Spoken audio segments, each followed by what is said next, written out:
Hello, welcome back to my channel, and if you're new, welcome, and I invite you to please subscribe and like my videos. Today I have an unsolved mystery about the Sodder Children. The Sodders celebrated on Christmas Eve 1945. Marion was the oldest daughter, and she'd been working at a dime store in downtown Fayetteville, and she surprised three of her younger sisters, Martha, 12, Jenny, 8, and Betty, 5, with new toys that she bought for them as gifts. The younger children were so excited that they asked their mother if they could stay up past what would have been their usual bedtime. At 10 p.m, Jenny told them they could stay up a little longer as long as the two oldest boys, who were still awake, 14-year-old Morris and his 9-year-old brother Lewis, remembered to put the cows in and feed the chickens before going to bed themselves.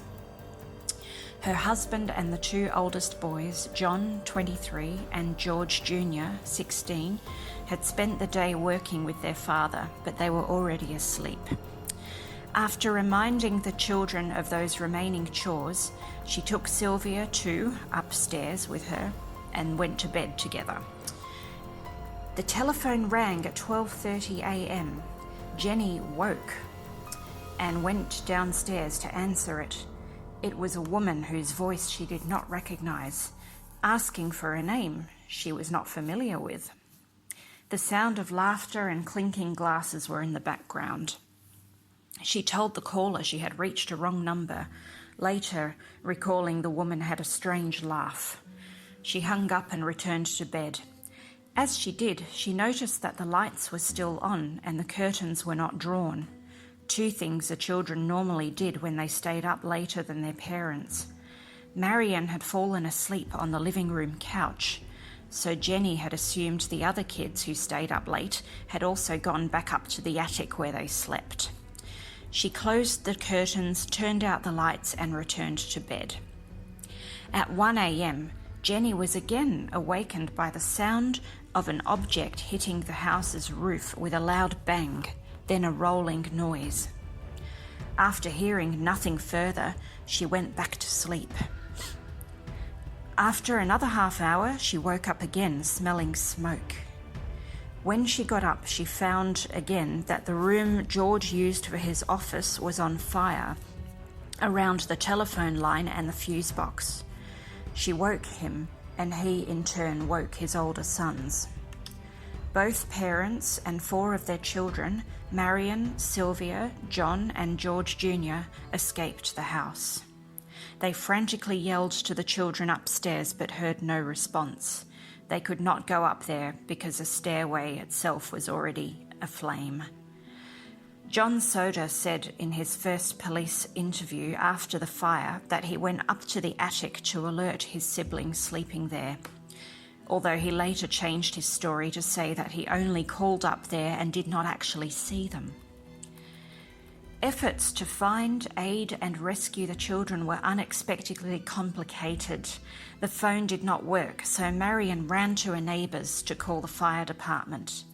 A driver on the nearby road had also seen the flames and called from a nearby tavern.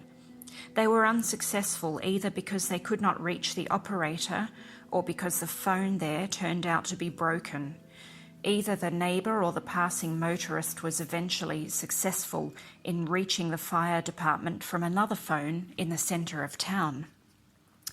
George, barefoot, climbed the wall and broke open an attic window, cutting his arm in the process. He and his sons intended to use a ladder to the attic to rescue the other children, but it was not in its usual spot, resting against the house, and could not be found anywhere nearby. A water barrel that could have been used to extinguish the fire was frozen solid.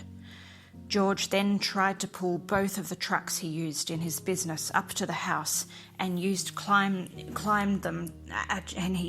to climb the attic window, but neither of them would start despite having worked perfectly during the previous day. Frustrated, the 6 Sodders who had escaped had no choice but to watch the house burn down and collapse over the next 45 minutes. They assumed the other 5 children had died in the blaze. The fire department, low on manpower due to the war and relying on individual firefighters to call each other, did not respond until later that morning. Chief F.J. Morris said the next day that the already slow response was further hampered by his inability to drive the fire truck, requiring that he wait until someone who could drive was available. The firefighters, one of whom was a brother of Jenny's, could do little but look through the ashes that were left in the Sodders' basement. By 10 a.m, Morris told the Sodders that they had not found any bones, as might have been expected if the other children had been in the house as it burned. According to another account, they did find a few bone fragments and internal organs, but chose not to tell the family. It had also been noted by modern fire professionals that their search was cursory at best. Nevertheless, Morris believed that the 5 children unaccounted for had died in the fire, suggesting it was hot enough to burn their bodies completely. Now, here is where things get suspicious. 4 days after the fire, George Sodder had bulldozed soil over the ashes of his burned family home, intending to construct a memorial garden to his deceased children. Although the fire chief had instructed him to leave the site alone, so the fire marshal's office could investigate further the ruins, George and Jenny could not stand the sight of their destroyed home and ignored this request. The next day, a hastily conducted inquest found the fire was caused by faulty wiring. This immediately struck George as strange. He recalled the Christmas lights on the outside of the house had remained on for a while as they stood and watched the building burn. An electrical fault would have instantly cut all power. One of the jury members who served on the inquest had a previous run-in with George that sparked further suspicion. He was a life insurance salesman who became annoyed when George rejected his business. He said, "The house will go up in smoke and your children are going to be destroyed." More suspicious evidence mounted up to suggest that this was a case of arson. A telephone repairman inspected a hanging phone line that was connected to the house and ascertained it had been deliberately cut, which would require someone to climb a 4.3-metre telegraph pole and reach a further 60 centimetres to reach the wire. In other words, it was quite an accomplishment. With this in mind, George suspected the 2 trucks were most likely tampered with as well. The missing ladder was found thrown down an embankment 20 metres from the house, and as the case gained media attention, a bus driver who serviced the route that passed the Sodder house told police he had seen a group of people throwing balls of fire at the house. Jenny Sodder recalled being woken by a thud on the roof, and months later, as the snow melted, 2-year-old Sylvia was playing in the yard when she found a hard green rubber ball. George Sodder had seen these before. It was a pineapple bomb. As Jenny Sodder was sifting through the remains of her life, she found kitchen appliances that kept their shape. Yet the family were told by the fire department that the fire was hot enough to burn their children to a point where no bones remained. She contacted a local crematorium to inquire about this and was told a 2-hour fire burning at 1100 Celsius would still leave human bones intact. The Sodder house burned at a lower temperature and for less than an hour. The Sodder family suspected arson. They also suspected their 5 children were still alive. Then the sightings began. Next, now we have the sightings of the children and a mafia connection. The earliest supposed sighting of the Sodder children came as the house was burning. A woman claimed to have witnessed the fire and saw the children in a car which was passing. They were sticking their heads out of the window. Then, the morning after the fire, they were spotted at a rest stop 80 kilometres from their house. A witness said, "I served them breakfast," and he or she mentioned a Florida number plate on the vehicle she assumed they arrived in. So it was a she. A woman working in a hotel an hour from the Sodder house saw the children's photographs in a paper and recognised them as the family she served a week after the fire. The children were accompanied by 2 women and 2 men, all of Italian ancestry, she told police in a statement. I do not remember the exact date. However, the entire party did register at the hotel and stayed in a large room with several beds. They registered about midnight. I tried to talk to the children in a friendly manner, but the men appeared hostile and refused to allow me to talk to these children. One of the men looked at me in a hostile manner. He turned around and began talking rapidly in Italian. Immediately, the whole party stopped talking to me. I sensed I was being frozen out, so I said nothing more.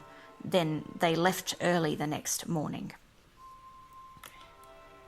That the 4 adults accompanying the children were of Italian extraction was an important detail.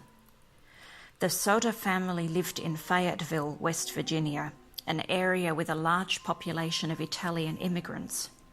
Both George and Jenny were themselves born in Italy, but George had made many local enemies due to his outspoken, angry views on Italian dictator Benito Mussolini, no doubt fueled by the fact the eldest Sodder son was serving America in the war. This is the eldest Sodder son. His fierce opposition to Mussolini was disliked in the immigrant community, and many threats had been made against him. In fact, the life insurance salesman's prior warning to George about his children being destroyed in a fire was attributed to, quote, the dirty remarks you have been making about Mussolini, end quote. A few months before the fire, George Jr. and John Sodder had spotted a car parked alongside the school. Its occupants were spying on the younger Sodder children as they left the school building and walked along the main highway. George Sodder became convinced that his children were still alive, that the Italian mafia was responsible for their disappearance, and that the house fire was clearly intended to cover up the kidnappings. 2 years after the fire, George and Jenny Sodder sent their suspicions straight to the Federal Bureau of Investigation. They felt their case was solid, and surprisingly, FBI boss J. Edgar Hoover agreed, sending a personalised reply that offered to help, if the local authorities would allow it. The letter read, although I would like to be of service, the matter related appears to be of local character and does not come within the investigative jurisdiction of this bureau. The Sodder family was thrilled, but the Fayetteville Police and Fire Department refused to allow the FBI to investigate. This further convinced them of a cover-up. It was time to hire their own investigator. Now we have C.C. Tinsley, a private investigator. Tinsley was the one who discovered that the insurance salesman who warned the Sodder the house would burn was also on the jury, who found it was a wiring fault. He also discovered something far more confusing. A priest confided in Tinsley that the Fayetteville fire chief, F.J. Morris, had confessed to discovering a human heart in the ashes. He hid it inside a metal box and buried it at the scene.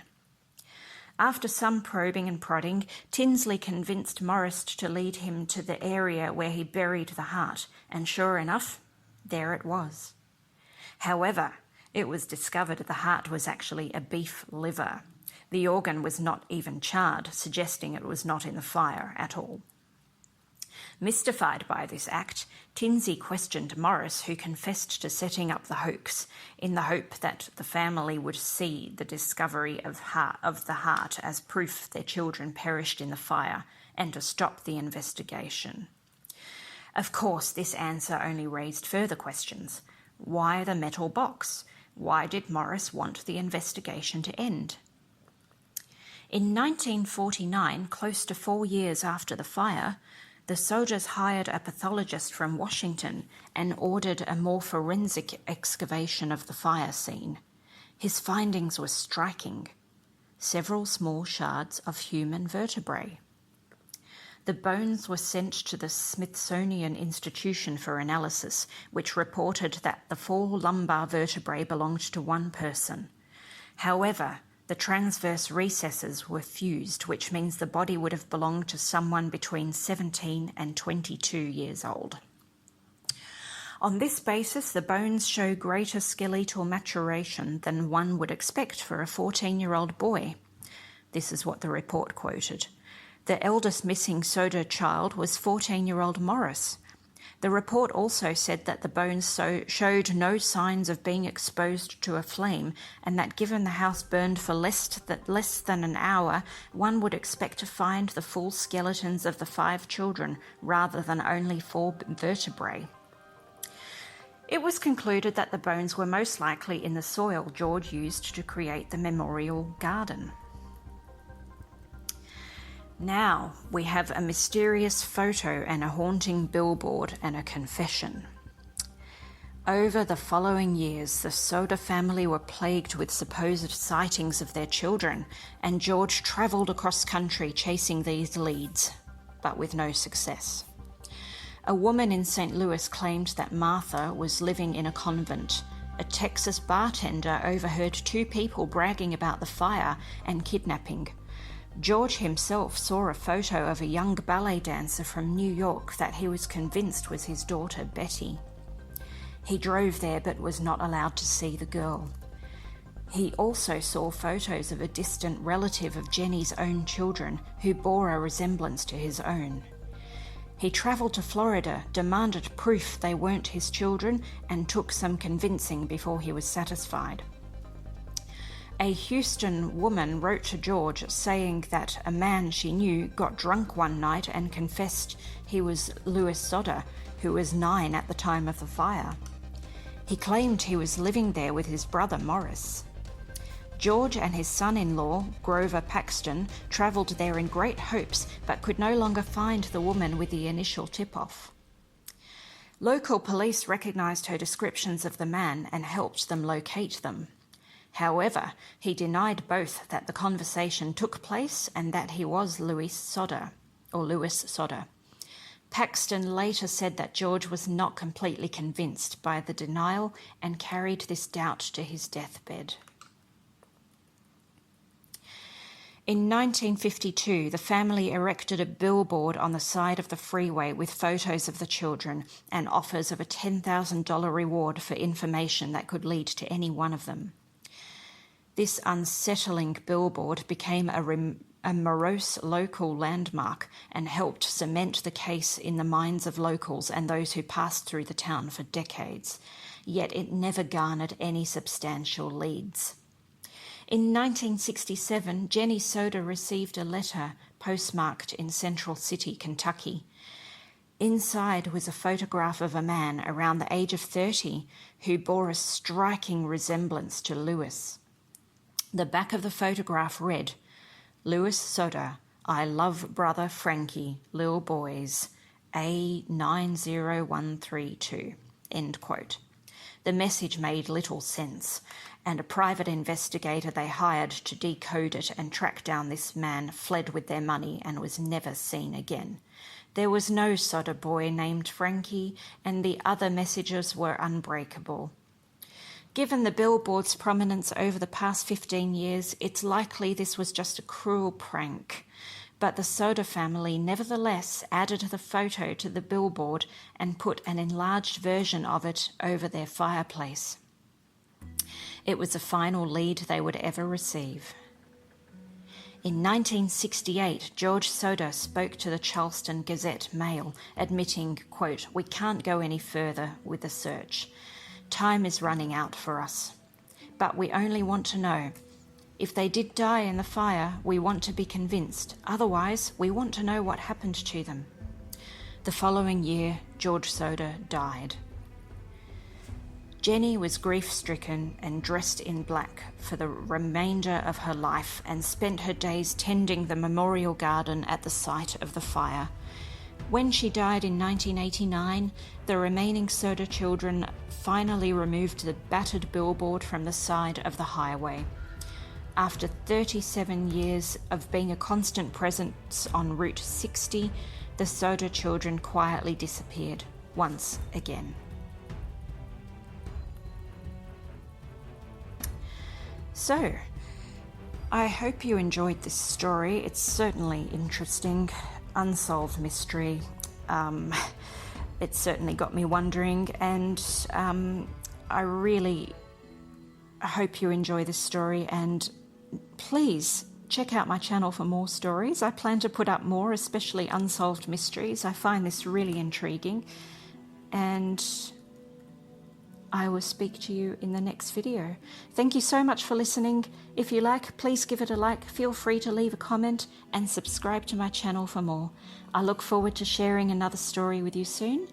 But for now, goodbye.